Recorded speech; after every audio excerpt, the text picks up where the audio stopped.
I never thought a 3-inch gap in my fence would trigger a chain reaction that would leave the most vindictive woman in our HOA eating her own medicine. But life in Riverside Glen had a way of surprising me in the worst and best ways possible. My name is Harrison Shepherd, and I have lived in this planned community in Boise, Idaho for the past 6 years. When my wife Jennifer and I first moved here, we thought we had found the perfect suburban paradise. Tree-lined streets, well-maintained common areas, and neighbors who waved as they walked their dogs every evening. What we did not account for was Brenda Patterson, the HOA board president who ruled our neighborhood like a tyrant with a measuring tape and a vendetta against anyone who dared to breathe without her permission. The trouble started on a Wednesday morning in late April when I hired a local contractor named Miguel Torres to fix a section of my backyard fence that had been damaged during a windstorm the previous week. Miguel ran a small but reputable construction company, and he had done excellent work for several of my coworkers. I had called him on Monday, and he agreed to come out on Wednesday to assess the damage and potentially start repairs the same day if the weather held. I was working from home that morning, sitting at my desk in my home office when I heard the sound of a truck pulling into my driveway around 8:30. Through the window, I could see Miguel's white pickup with his company logo painted on the side. I grabbed my coffee and headed outside to meet him. "Good morning," Miguel said, extending his hand with a friendly smile. He was a stocky man in his mid-40s with calloused hands and the kind of work-worn appearance that told you he had spent decades doing honest labor. "Let's take a look at that fence." We walked around to the backyard, where a section of the wooden privacy fence had partially collapsed. 2 posts had snapped near their bases, and several boards hung at odd angles. It looked worse in daylight than it had when I first discovered it. Miguel crouched down, examining the damage with a practiced eye. He pulled out a small notebook and started jotting down measurements. "This is going to need complete replacement for about 12 feet of fencing. The posts are rotted at the base, which means the problem was building for a while before the wind finished the job. I can have this done today if you want. I have the materials in my truck, and my assistant should be here within the hour." "That would be perfect," I said, relieved that the repair would not drag on for weeks. "What's the damage going to be?" Miguel did some quick calculations in his notebook. "Parts and labor, I would say around $800. Cash or check works for me." We shook hands on it, and Miguel went back to his truck to start unloading lumber and tools. I returned to my office, feeling satisfied that one problem was being handled efficiently. That satisfaction lasted exactly 23 minutes. The doorbell rang with the kind of aggressive urgency that made my stomach drop. I already knew who it was before I opened the door. Brenda Patterson stood on my front porch, her arms crossed over her chest, and her face twisted into the expression of righteous fury that had become her trademark. She was a woman in her early 50s with short blonde hair cut in a severe bob, and she wore a pink cardigan despite the warm spring weather.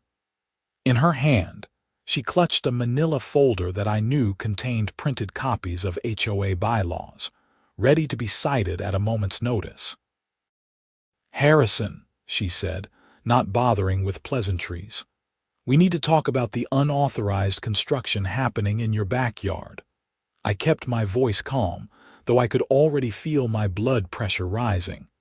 "It is not unauthorized construction, Brenda. I am having a contractor fix my fence that was damaged in the storm. It is a repair, not new construction. Any work performed by outside contractors must be approved by the HOA board 48 hours in advance," she said, pulling a sheet of paper from her folder and thrusting it toward me. "Section 7, Paragraph 3 of the Community Guidelines. You submitted no such request. I glanced at the paper but did not take it. Brenda, my fence was damaged. This is a repair to existing structure. The bylaws specifically state that emergency repairs to maintain property integrity do not require advance approval. Section 9, Paragraph 1. Her jaw tightened. I had clearly hit a nerve by actually knowing the rules. Brenda operated on the assumption that most residents would not bother reading the dense HOA documentation, giving her free rein to interpret the rules however she wanted. "This is not an emergency repair," she said, her voice rising slightly. "The fence has been damaged for nearly a week. You had time to submit the proper paperwork. I am shutting this down until you comply with the process." "You cannot shut down a legitimate repair," I said, my own patience wearing thin. "I am fixing my fence. That is the end of it." "We will see about that," Brenda said, spinning on her heel and marching down my driveway toward the backyard. I followed her, my frustration building with each step. By the time I reached the backyard, Brenda was already confronting Miguel, who had removed the damaged fence posts and was measuring for the replacements. "You need to stop work immediately," Brenda announced, positioning herself between Miguel and his truck. "This project has not been approved by the Homeowners Association, and you are operating without proper authorization." Miguel looked from Brenda to me, confused. "Is there a problem?" "No," I said firmly. "There is no problem. Please continue your work."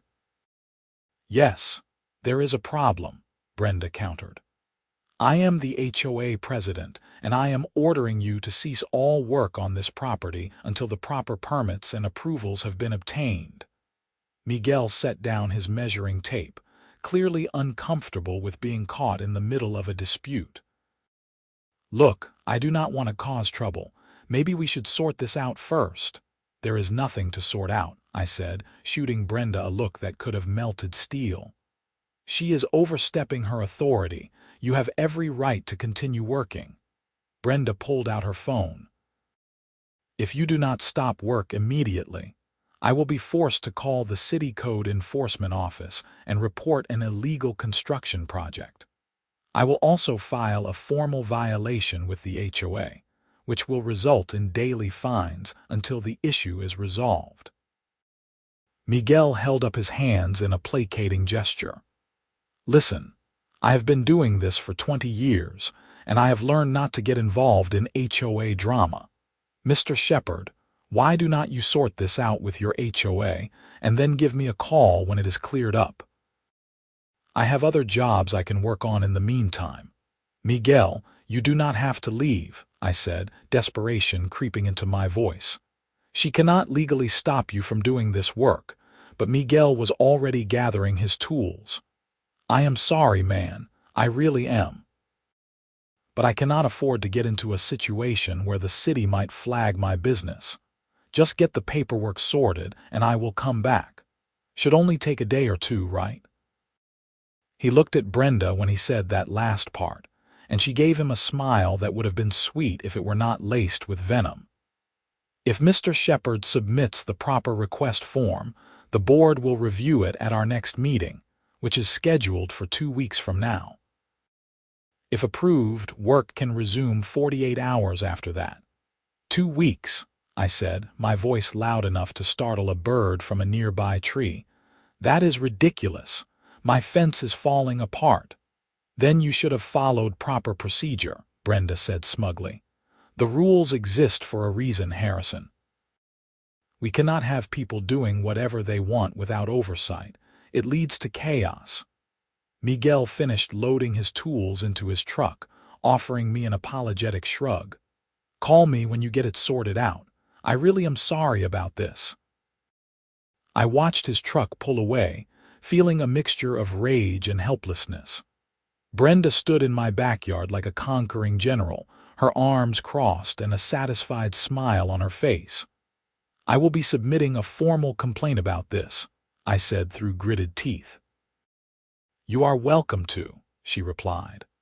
I was simply enforcing the rules that all residents agreed to when they purchased property in Riverside Glen. Have a nice day, Harrison. She walked away, leaving me standing in front of my broken fence, seething with anger. I pulled out my phone and immediately called my neighbor, Tom Richards, who had served on the HOA board until he resigned last year in frustration over Brenda's increasingly authoritarian behavior. "Tom," she did it again, I said when he answered. "Let me guess," Tom said with a weary sigh. "Brenda.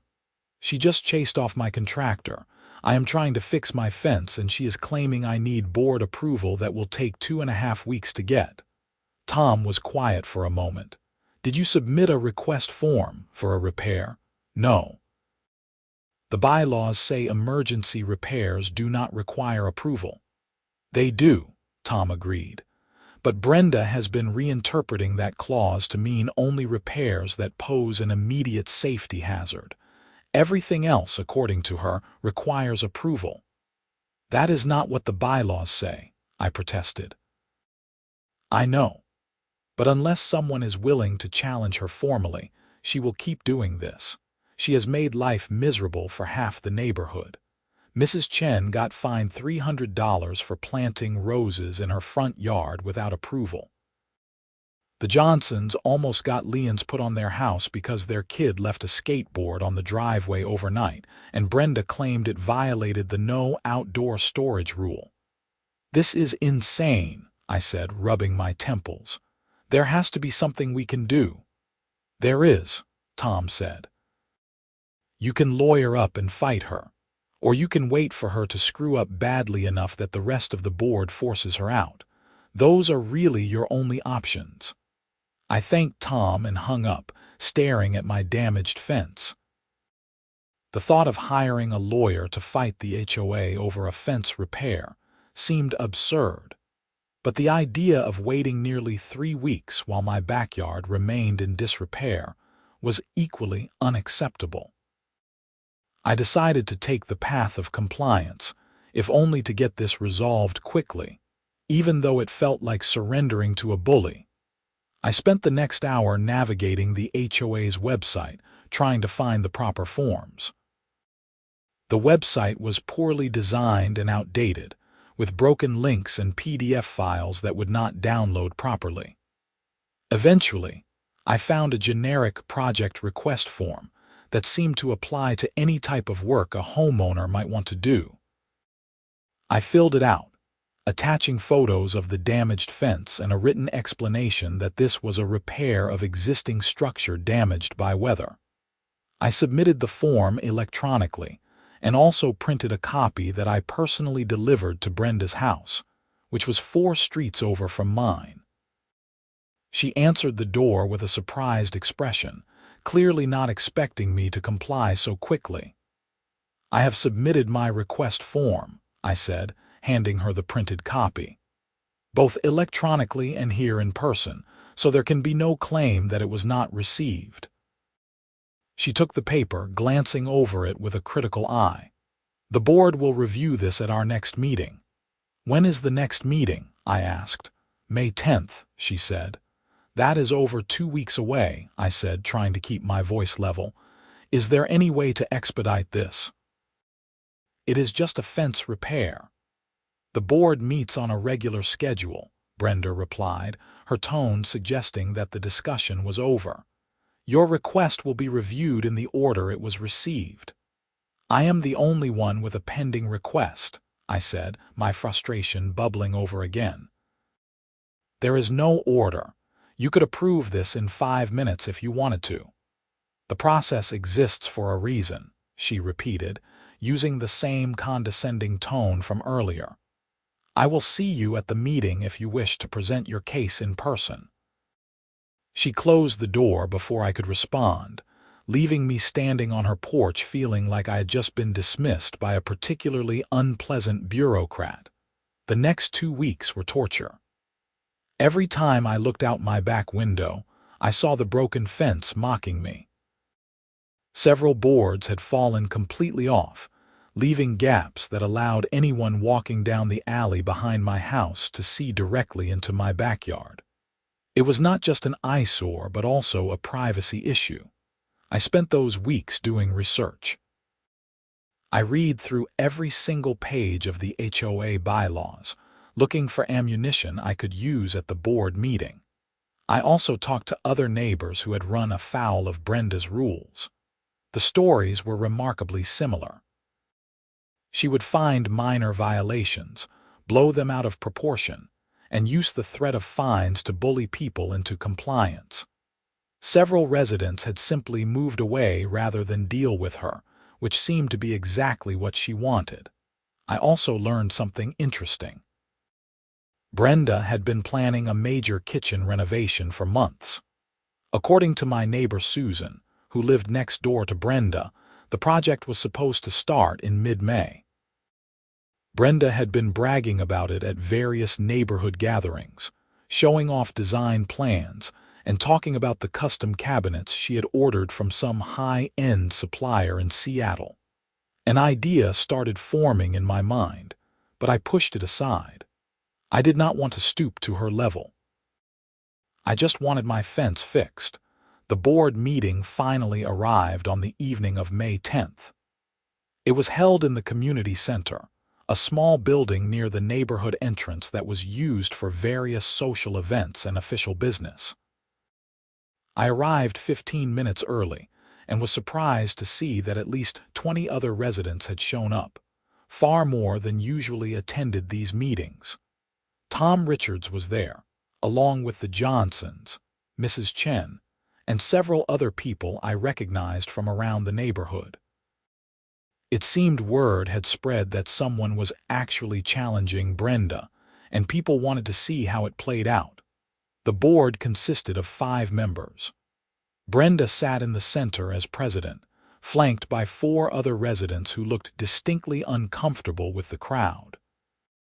I recognized 2 of them as people who generally went along with whatever Brenda wanted, while the other 2 were newer to the board and seemed more independent.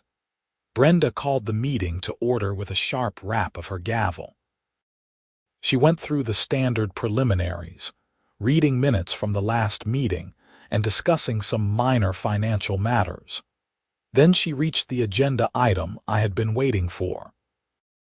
Next, we have a project request from Harrison Shepherd regarding fence repair at 847 Maple Drive, she said, her voice taking on a formal tone. Mr. Shepherd, would you like to present your case? I stood up, feeling the weight of everyone's eyes on me. Thank you.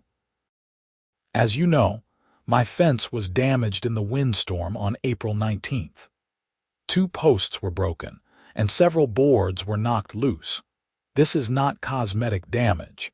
It is structural damage that compromises the integrity of the fence and creates a privacy issue for my property. I hired a contractor to make repairs on April 26th, but those repairs were stopped by Mrs. Patterson, who claimed I needed board approval. I respectfully submit that this is a maintenance issue, not new construction, and should not require the approval process we are going through. The bylaws specifically state that emergency repairs do not require advance approval. One of the board members, a man named Frank Cooper, who I knew was generally reasonable, spoke up. This does seem like a straightforward repair. What is the concern? Brenda jumped in before I could respond. The concern is that Mr. Shepherd attempted to proceed with work without following proper procedure. The bylaws require approval for any work performed by outside contractors to ensure that the work meets community standards and will not negatively impact property values. But the fence was already there, Frank said, looking confused. He is just fixing what was broken. The rule is in place to prevent situations where substandard work is performed without oversight, Brenda insisted.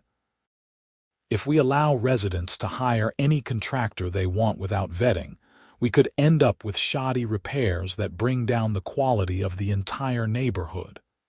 I felt my face getting hot. Miguel Torres is a licensed and insured contractor with an excellent reputation. I can provide references and his business credentials if needed. That is beside the point, Brenda said dismissively. The point is that procedure was not followed. Tom Richards stood up from his seat in the audience. Brenda, with all due respect, you are creating problems where none exist. Harrison's fence has been broken for 2 weeks because you are insisting on a process that is not necessary according to our own bylaws. This is exactly the kind of overreach that is making people miserable in this neighborhood. Several people in the audience murmured in agreement. Brenda's face flushed red and she banged her gavel. Mr. Richards, you are not on the board and you are out of order. Please sit down. I will sit down when you start following the rules instead of making up your own, Tom shot back. The meeting dissolved into chaos for a few minutes, with multiple people shouting over each other. Brenda banged her gavel repeatedly until people finally quieted down. We will take a vote, she announced, her voice icy. All in favor of approving Mr. Shepard's fence repair request. Frank Cooper raised his hand immediately. The 2 newer board members, a woman named Patricia Holmes and a younger man named David Kim, hesitated but then also raised their hands. All opposed? Brenda asked. She and one other board member, a stern-looking woman named Margaret Blake, who always voted with Brenda, raised their hands. The motion passes 3-2, Brenda said, clearly unhappy with the result. Mr. Shepard, your request is approved. Work may commence 48 hours from now. Why 48 hours? I asked. Why not immediately? Standard waiting period to allow for any appeals, Brenda said curtly. Next item on the agenda. I sat down, feeling a mixture of relief and frustration. I had won, but it had taken 2.5 weeks and a contentious public meeting just to get permission to fix my own fence. As I sat through the rest of the meeting, which dealt with mundane issues like landscaping contracts and pool maintenance schedules, I noticed Brenda kept glancing at me with barely concealed hostility. After the meeting ended, several neighbors came up to congratulate me and share their own horror stories about dealing with Brenda. Tom pulled me aside as people were filing out. You realize she is going to make your life hell now, right? He said quietly. She does not forget when people challenge her. I just want to fix my fence and be left alone, I said. Good luck with that, Tom replied. Watch your back. The next morning I called Miguel and told him the good news. He agreed to come back out on May 13th, once the 48-hour waiting period had passed. I spent those 2 days doing yard work and trying not to think about Brenda Patterson. Miguel arrived right on schedule, and this time there were no interruptions. He worked efficiently, replacing the broken posts and boards. By early afternoon, the fence looked as good as new. I paid him in cash, thanked him profusely, and finally felt like the whole ordeal was behind me. I was wrong. 3 days later, I received a certified letter from the HOA. Inside was a notice of violation. According to the letter, my fence repair did not match the exact specifications of the original fence. The new boards were allegedly 1/2 inch wider than the old ones, creating a non-uniform appearance that violated community aesthetic standards. I was being fined $50 per day until the issue was corrected. I stared at the letter in disbelief. The fence looked identical to what had been there before. I grabbed a measuring tape and went outside to check. The boards were exactly the same width as the remaining original boards. There was no difference whatsoever. I called the phone number listed on the violation notice and got Brenda's personal cell phone. This violation notice is complete fabrication, I said when she answered. The boards are the same size. Our inspector measured the fence and found discrepancies, Brenda replied smoothly. If you believe the violation was issued in error, you can request a reinspection. There is a $50 fee. You measured my fence yourself, did you not? I said, already knowing the answer. I am the designated HOA inspector, yes, she confirmed. This is retaliation because I challenged you at the meeting, I said, not bothering to hide my anger anymore. This is enforcement of community standards, Brenda said. If you refuse to comply, the fines will continue to accrue, and we can place a lien on your property. Have a good day, Harrison. She hung up before I could respond. I stood in my kitchen, gripping my phone so hard I thought it might crack. This woman was going to fine me $50 per day because I had dared to stand up to her. Tom had been right. She was making my life hell. I called Tom and explained what had happened. He sighed heavily. She did the same thing to the Johnsons, he said. Found some made-up violation after they contested one of her decisions. They ended up hiring a lawyer and fighting it for 3 months before the board finally backed down. Cost them thousands in legal fees. I am not paying a lawyer thousands of dollars to fight bogus fines, I said. Then you will end up paying the fines, Tom replied. That is how she operates. She makes it more expensive to fight than to just give in. I hung up and spent the rest of the day researching HOA law in Idaho. What I learned was not encouraging. HOAs had broad authority to enforce their rules, and judges were generally reluctant to intervene unless there was clear evidence of fraud or discrimination. Even then, the legal process was slow and expensive. That night, I lay awake thinking about my options. I could pay the bogus fines. I could hire a lawyer and fight. Or I could find another way to deal with Brenda Patterson. The next morning, I was getting coffee when I ran into Susan at the local cafe.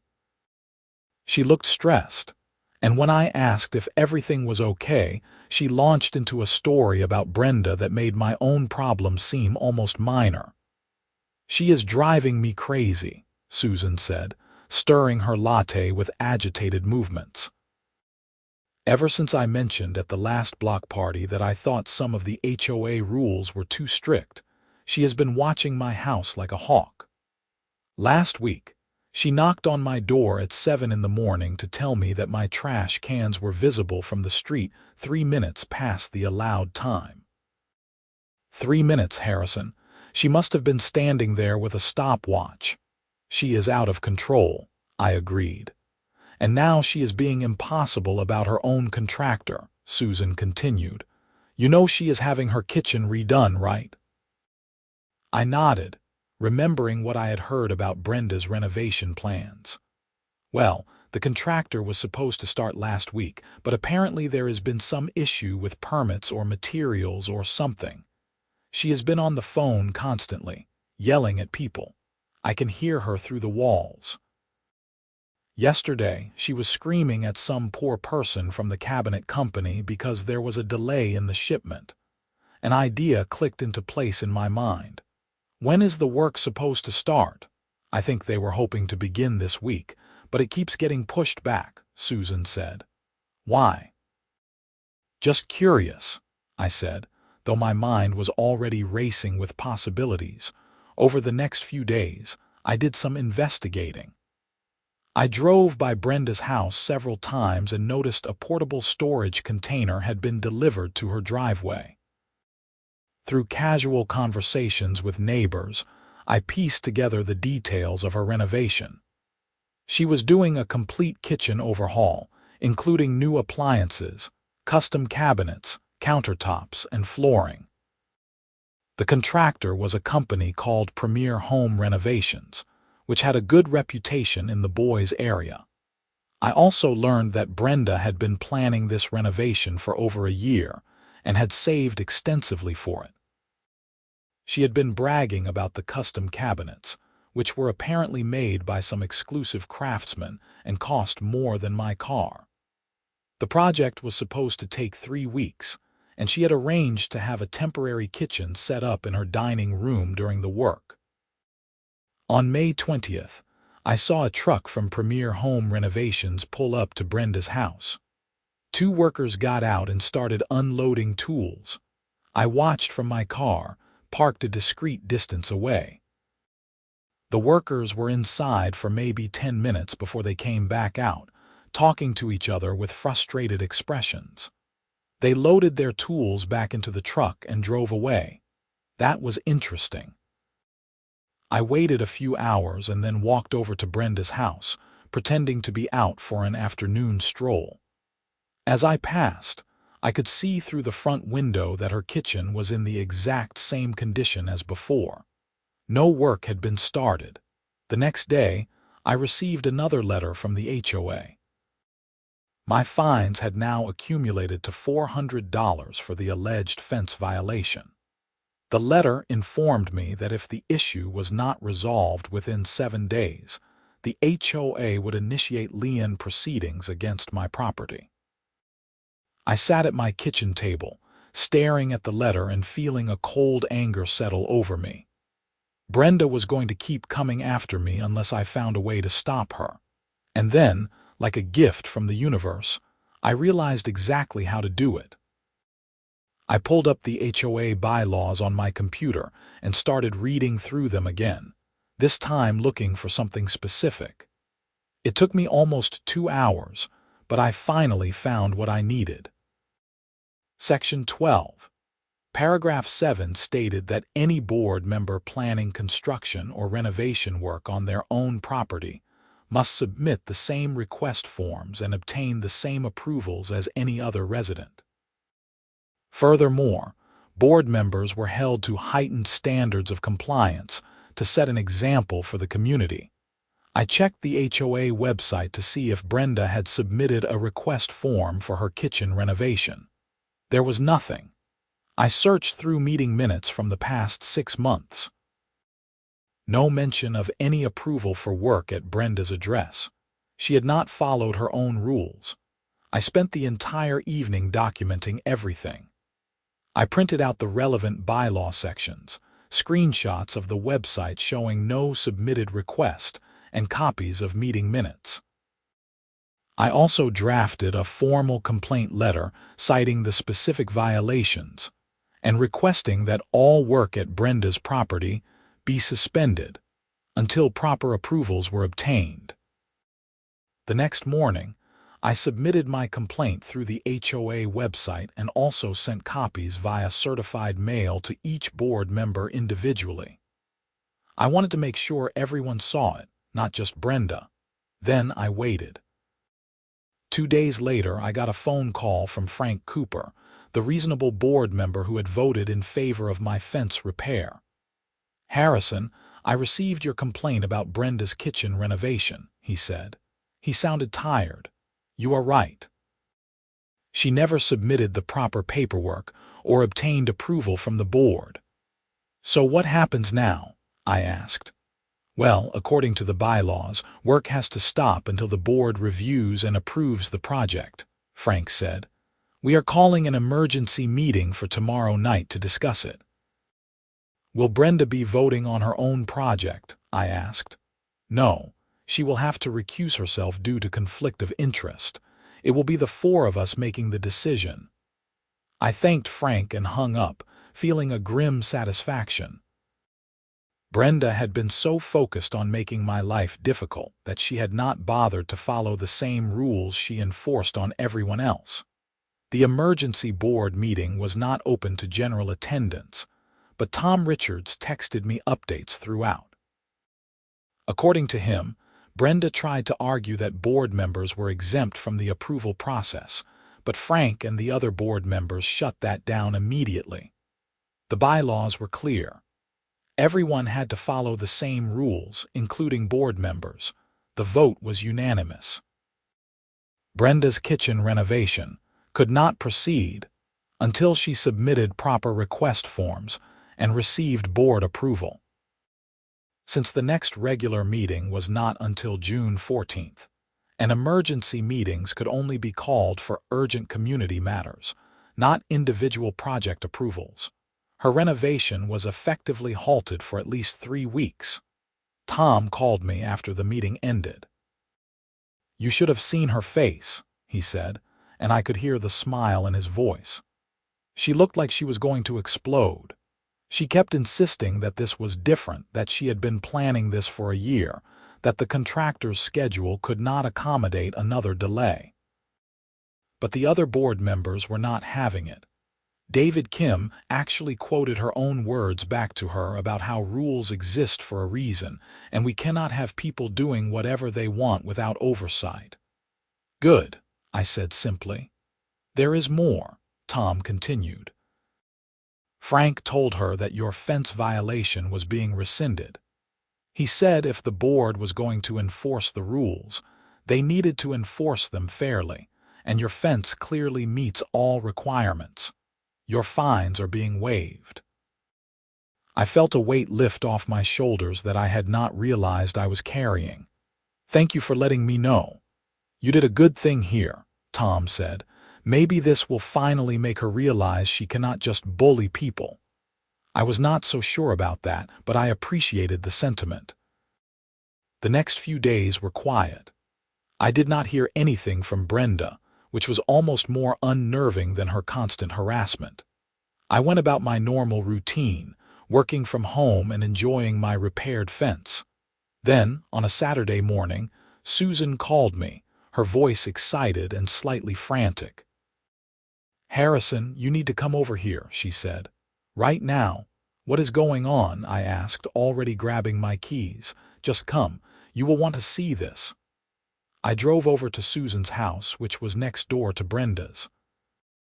When I arrived, Susan was standing on her front lawn, staring at Brenda's driveway. I followed her gaze and saw Brenda loading suitcases into her car with jerky, angry movements. "She is leaving," Susan said quietly. "I heard her on the phone earlier, yelling at someone. Something about staying with her sister in Twin Falls until this whole mess gets sorted out." As we watched, Brenda slammed the trunk of her car and got into the driver's seat. She reversed out of the driveway with more speed than was probably safe and took off down the street without a backward glance. "You think she is coming back?" Susan asked.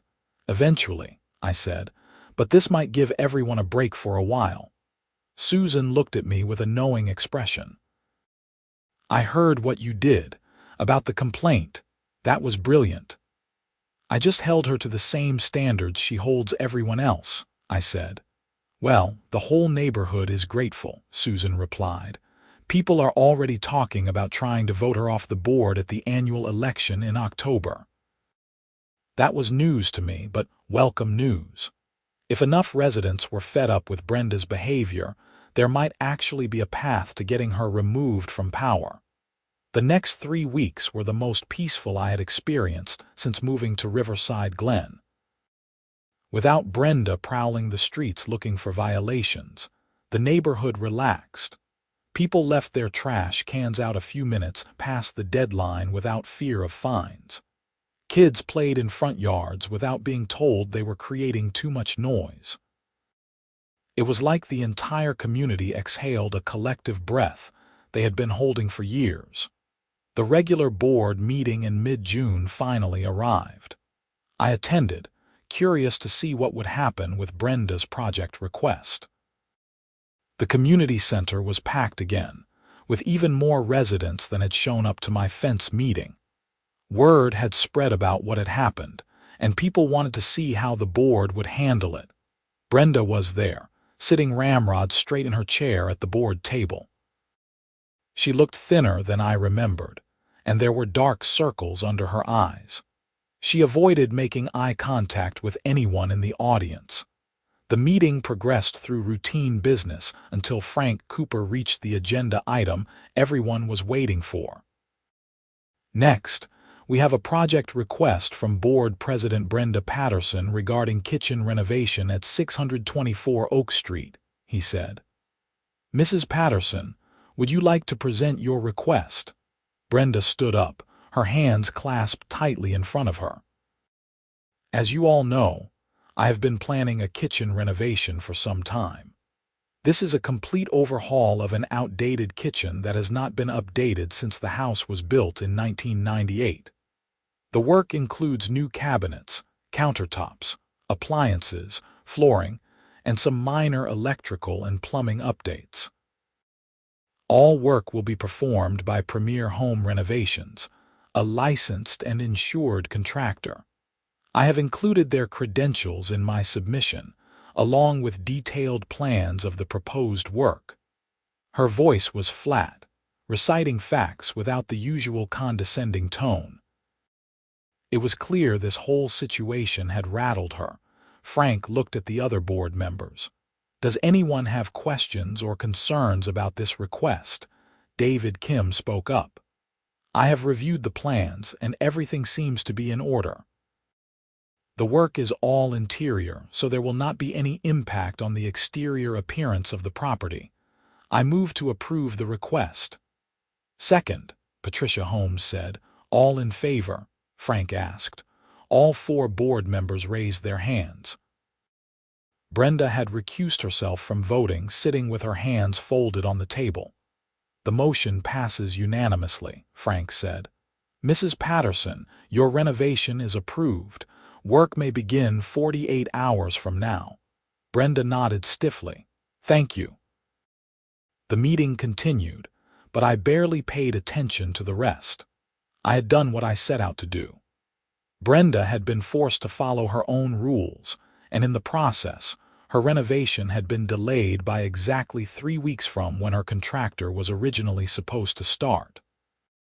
It was poetic justice of the highest order. As people filed out after the meeting, several residents stopped to shake my hand or pat me on the back. Tom pulled me aside with a huge grin on his face. "You did it," he said. "You actually beat her." "I just made her follow the rules," I said, but I could not help smiling. "That is more than most people have managed," Tom replied. "And people are serious about the election in October. We are putting together a slate of candidates to challenge her and Margaret. If we can get enough people to show up and vote, we might actually be able to flip the board." "Count me in," I said. "Whatever you need." Over the next few weeks, Brenda's kitchen renovation proceeded without incident. I occasionally drove past her house and saw contractor trucks in the driveway and workers going in and out. She kept a low profile, and for the first time since I had known her, she was not out patrolling the neighborhood looking for violations. The change was noticeable. Other residents started submitting requests for projects they had been putting off because they did not want to deal with Brenda's scrutiny. The Johnsons finally got approval to build a deck they had been planning for 2 years. Mrs. Chen planted an entire flower garden in her front yard with no interference. Even small things, like people parking their cars on the street or leaving decorative items in their yards, happened without the constant threat of fines.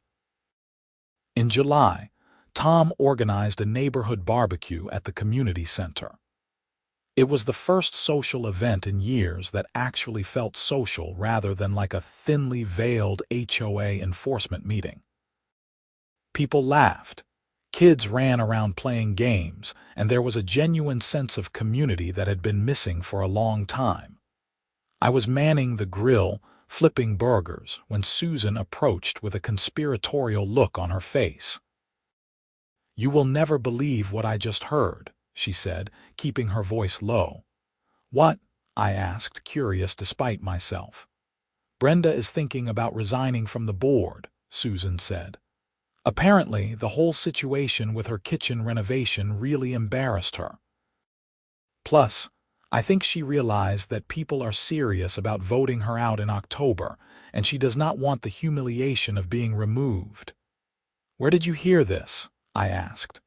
"Margaret Blake told someone else who told me," Susan said. "So it might just be gossip, but Margaret and Brenda are close, so it seems credible." I thought about that as I flipped another burger. Part of me felt a vindictive satisfaction at the idea of Brenda resigning in disgrace. But another part, a part I was not entirely proud of, felt a small twinge of sympathy. She had built her entire identity around being the HOA president, and now that was crumbling. The sympathy did not last long when I remembered all the people she had bullied and harassed over the years.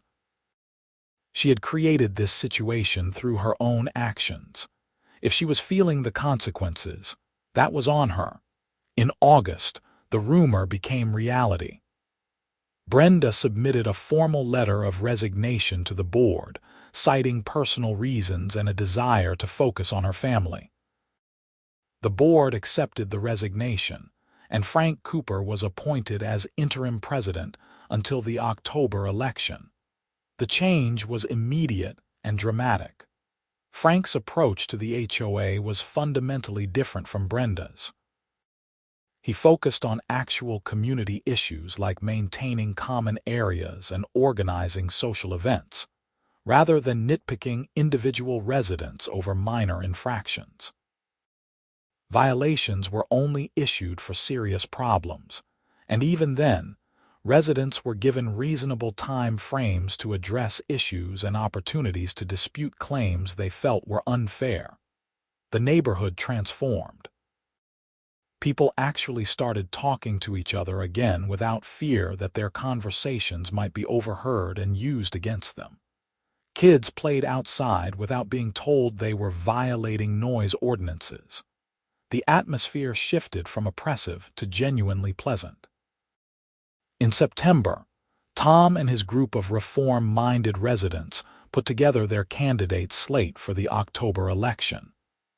They recruited people who were committed to transparency, fairness, and treating the HOA as a service organization rather than an enforcement agency. They organized a campaign, complete with flyers and door-to-door conversations with neighbors. I helped where I could, mostly by sharing my own story and encouraging people to vote. The response was overwhelming. Almost every resident I talked to had their own horror story about Brenda, and they were eager for change. The election took place on a crisp October evening. The community center was packed with residents, far more than had ever shown up for a board election before. The energy in the room was electric, a mixture of hope and determination. When the votes were counted, the results were decisive. Tom Richards was elected president with over 70% of the vote. Patricia Holmes and David Kim retained their seats, and two new reform candidates won the remaining positions. Margaret Blake, Brenda's ally, lost her seat by a landslide. The celebration afterward felt like liberation. People who had been living under Brenda's authoritarian rule for years finally felt like they had their neighborhood back. I ran into Brenda once more, about a month after the election. I was at the grocery store, pushing my cart down the cereal aisle, when I nearly collided with her coming around the corner.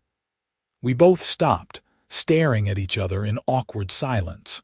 She looked different. Her hair had grown out a bit, and she was wearing casual clothes rather than her usual carefully coordinated outfits. She looked tired but also somehow lighter, as if a weight had been lifted from her shoulders. "Harrison," she said, her voice neutral. "Brenda," I replied. There was a long pause. I wondered if she would say something bitter or accusatory, but instead she just nodded slightly. "Your fence looks good," she said quietly, then pushed her cart past me and disappeared down the aisle. I stood there for a moment, processing the encounter.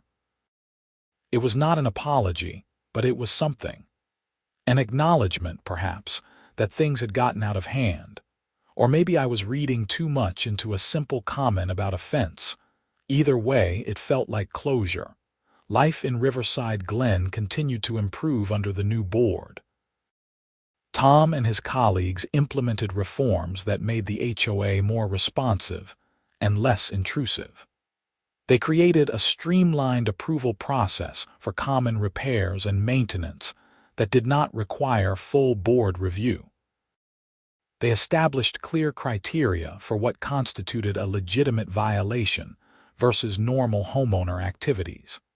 They even launched a neighborhood newsletter that focused on positive stories and upcoming events rather than rule enforcement. My own life settled into a comfortable routine. I finished several other home improvement projects without harassment or bogus fines. Jennifer and I hosted dinner parties in our backyard, making use of the fence that had started this whole saga. We made real friends in the neighborhood, not just acquaintances who waved cautiously from a distance. I occasionally thought about Brenda and wondered how she was doing. Susan reported that she seemed to be keeping to herself mostly, though she had been seen at a few neighborhood events looking uncomfortable but present. Apparently, her kitchen had turned out beautifully, though it had taken 3 weeks longer than originally planned to complete. That 3-week delay felt like perfect karmic justice. She had delayed my fence repair by nearly 3 weeks with her petty power games, and the universe had responded by delaying her kitchen renovation by the exact same amount. It was the kind of symmetry that would seem contrived in fiction, but somehow made perfect sense in real life. The following spring, almost a year after the fence incident, the neighborhood held its annual spring festival. It was a tradition that had existed before Brenda's reign, but had become increasingly joyless under her management. This year, under Tom's leadership, the board went all out. There were food trucks, a live band, games for kids, and a general atmosphere of celebration. I was throwing bean bags in a cornhole game when I saw Brenda standing by herself near the refreshment table. She was watching the festivities with an expression I could not quite read. On impulse, I walked over to her. "Nice event," I said, keeping my tone casual. She looked at me surprised. "Yes, it is." We stood in awkward silence for a moment, then, to my surprise, she spoke again. "I owe you an apology," she said quietly, "for the fence and everything else." I let the power go to my head. I convinced myself I was protecting the neighborhood, but really I was just being controlling. I had not expected that. For a moment, I did not know what to say. "That takes a lot to admit. I've had a lot of time to think about it," she said. Losing the board seat was humiliating, but it was probably what I needed. I was not happy being that person. I do not think anyone was happy. "No," I agreed. "They were not." "For what it is worth, your fence really does look good," she said with a small, self-deprecating smile. "And I am sure my kitchen would have turned out the same whether the renovation started in May or June." "It probably would have," I said, though we both knew that was not really the point. She nodded and turned to leave, then paused. "Thank you for standing up to me." "I do not think anyone else would have bothered. Plenty of people wanted to," I said. "I just happened to be the one who did." She walked away, disappearing into the crowd. I watched her go, feeling a strange mix of vindication and melancholy.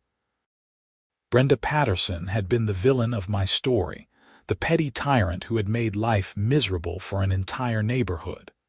But she was also just a person who had gotten caught up in a role and lost sight of what mattered. I returned to the cornhole game, where Tom was waiting with a knowing look. "Was that who I think it was?" he asked. "Yeah," I said. "How did that go?" "Better than expected," I said, lining up my next throw. "She actually apologized." Tom whistled low. "Never thought I would see the day." "Me neither," I admitted. The bean bag sailed through the air and landed perfectly in the hole. Tom cheered, and we continued playing, the afternoon sun warm on our faces and the sound of laughter filling the air. Life in Riverside Glen was not perfect. There were still disagreements and occasional issues that required the board's attention. But the atmosphere had fundamentally changed. The HOA was no longer an instrument of control and punishment. It was what it was supposed to be all along, a tool for maintaining the community and helping neighbors work together. My fence stood strong and sturdy, a testament to Miguel's excellent work and a reminder of the battle I had fought to simply fix what was broken. Every time I looked at it, I felt a quiet sense of pride. Not because I had beaten Brenda Patterson in some petty neighborhood feud, but because I had stood up for what was right when it would have been easier to just give in. The 3 weeks that Brenda's kitchen renovation had been delayed became legendary in neighborhood lore. People referred to it as the moment when karma finally caught up with the HOA tyrant. Some people embellished the story, claiming I had orchestrated an elaborate revenge plot. The truth was simpler and somehow more satisfying. I had simply held her to the same standards she had enforced on everyone else. That autumn, Jennifer and I celebrated our 7th anniversary of living in Riverside Glen. We had survived the Brenda Patterson era and come out stronger on the other side. Our house felt like a real home, our neighborhood felt like a real community, and the HOA was finally functioning the way it should. Sometimes, late at night when I was letting the dog out in the backyard, I would stand by that fence and remember everything that had happened. The frustration of being blocked from doing a simple repair, the anger at being fined for bogus violations, the satisfaction of finding the loophole that stopped Brenda's renovation, the weird, complicated closure of her eventual apology. It all seemed almost surreal now, like a story that had happened to someone else.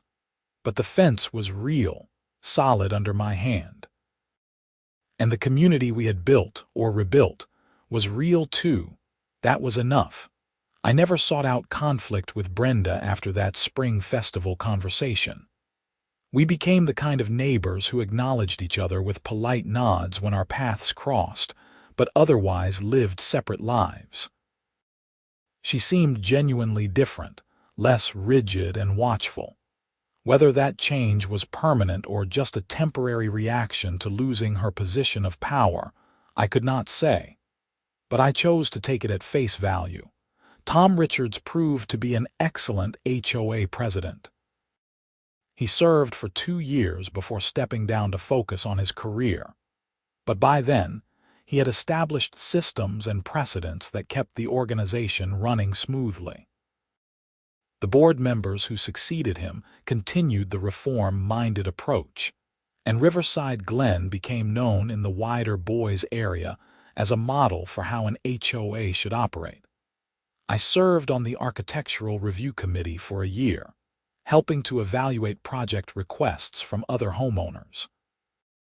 I made sure to bring the perspective of someone who had been on the receiving end of arbitrary enforcement. Whenever there was a gray area or ambiguous rule, I advocated for interpreting it in favor of the homeowner rather than looking for reasons to deny requests. It was a small way to ensure that what happened to me would not happen to anyone else. My fence remained standing through harsh winters and scorching summers, requiring only minor maintenance over the years. It became a running joke in the neighborhood. "That is the fence that changed everything," someone would say at a barbecue or block party, and everyone would laugh, though there was always a kernel of truth beneath the humor. Because it had changed everything, in its own small way. One act of standing up to unreasonable authority had created ripples that transformed an entire community. It reminded me that even small battles matter, that fairness and justice are worth fighting for even when the stakes seem trivial. Years later, when we eventually sold the house and moved to a different part of Boise for Jennifer's job, I made sure to tell the new owners about the fence. Not just the practical details of its construction and maintenance, but the story behind it. They laughed at first, thinking I was exaggerating, but I assured them every word was true. "The HOA is good now," I told them, "but it is good because people stood up and demanded better. Do not be afraid to do the same if things ever slide backward." They promised they would, though I suspected they did not fully understand what I meant. That was okay. They would figure it out if they ever needed to. As we drove away from Riverside Glen for the last time, I took one final look at my fence through the car window. It stood straight and true, a monument to a small victory that had meant more than it should have. Jennifer reached over and squeezed my hand, knowing without words what I was thinking. "That was a good fence," she said with a smile. "It really was," I agreed, and it was true. It was a very good fence indeed.